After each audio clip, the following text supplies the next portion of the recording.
Hey mga brods, may balita nga po tayo dito sa SMB. Balak nga nilang kunin. Ito pong si Jackson Corpus. Yes mga brods, ang energetic guy ng Magnolia Chicken Templados Hot Shots. Dahil ito nga pong si Jackson Corpus ngayon ay nakikitaan na ng potential ng SMB. Diba last season medyo kailangan bumawi ng SMB dahil syempre na-sweep sila ng Barangay Nebra San Miguel ngayon 2023 na nga mga brods.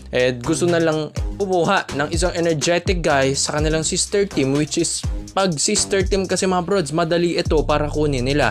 Yes, hindi naman talaga rekta trade. 3-team trade ang mangyayari dito, kaya ito ang request nila kay Boss Al Francis Chua na makuha ito pong si Jackson Corpus. Wala namang problema sa Magnolia dahil meron ding bibitawan ito pong SMB para nga matulungan din ang big man ng Magnolia Hotshots. Pero iniisip pa ng SMB kung sino ang bibitawan nila. Pero itong si Jackson Corpus, gusto kasi ng SMB ito. Kung mapapansin nyo, wala masyadong energetic guy dito sa SMB. Pero na lang kay na CJ Perez, Jericho Cruz, tapos yung iba dito parang alanganin na sa mga energy dahil yung iba may edad na. So itong si Jackson Corpus, malaking tulong ito lalong-lalo na kay Junmar Fajardo sa ilalim. Yes mga brods, yung potential kasi ni Jackson, physical player ito, yung physicality niya ang nangunguna, kaya nga binansagang energetic team ito pong Magnolia Hotshots dahil isa itong si Jackson Corpus sa mga nagbo-boost dyan. Biruin nyo, nandyan na si Corpus, nandyan na si Gio Halalo na energetic guy, kahit matandaan na itong si Baroka, talagang sumasabay din. At isa pa na andun si The Beast Calvin Abueva. Ito ay syempre doon na na-improve ito pong si Jackson Corpus kung saan naging teammate niya ay mga energetic guys talaga. Madadala niya ito sa SMB, which is ito ang gusto ni Coach George Gallant dito po sa team na ito. Kulang nga sa energy ito pong SMB kaya minsan natatalo. Okay na sana mga brods Ang lakas na ng lineup ng SMB. Wala lang masyadong nagpo-push sa kanila para nga manalo mga kabrods.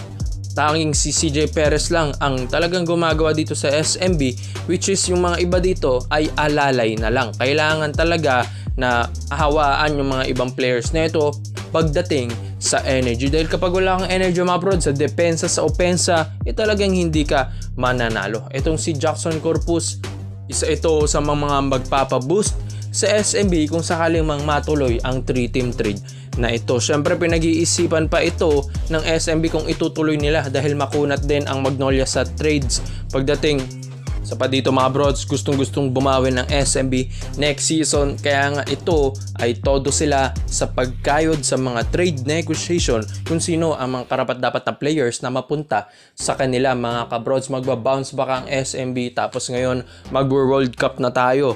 Isa doon sa mga players player din ng SMB, kaya maganda ito para sa kanila para more on experience sila next season. So ikaw mga brods, sa tingin nyo ba ang isang Jackson Corpus babagay ba ito sa SMB at matutulungan ba niyang SMB? Opensa at depensa. Yes, wala masyadong opensa si Jackson Corpus pero defense wins championship kung saan yan ang specialty niya. Ikaw mga brods, komento mo lang ang opinion mo dyan mga brods at isa-isa natin yan.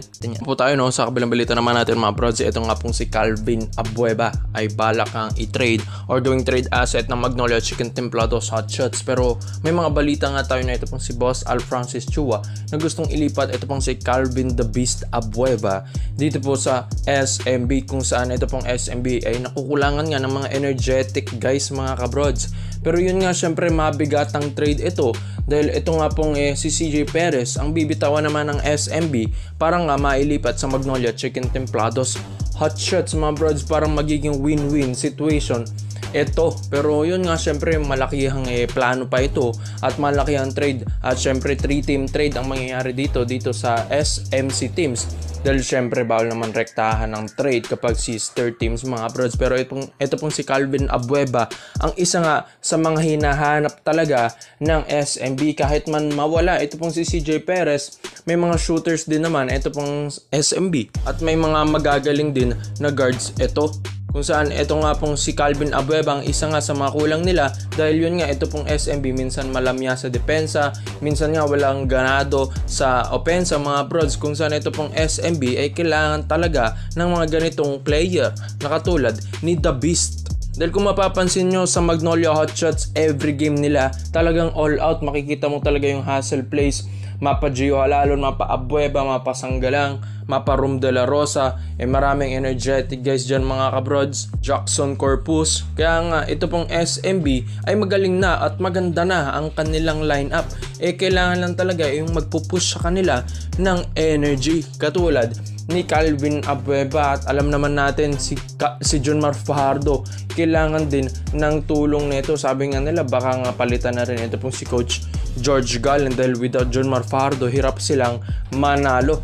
Pero iniisip pa rin ito mga bros ng SMC management kung talagang maililipat nila si Calvin Abueva dahil ayon nga sa ating reports, ito pong Magnolia ay ayaw nga talaga nilang pumayag na maalis sa kanila ito pong si Calvin Abueva. So instead, imbis na ibigay nila si CJ Perez na one of their elite guards, kukuha na lang ito pong Magnolia sa draft ng mga elite guards. So bali, yan ang isa sa mga plano ng SMC management. Yan ang kanilang first option.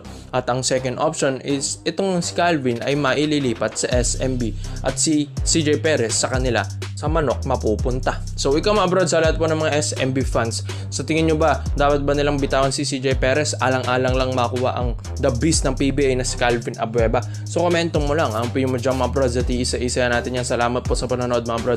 This is Overrated Dialect Long. I'm out. Yeah, she's got some nice long hair, and you know that she's a bad chick. All the boys stare, can't help it, it's a habit. Clothes that she wears, short skirt and a jacket.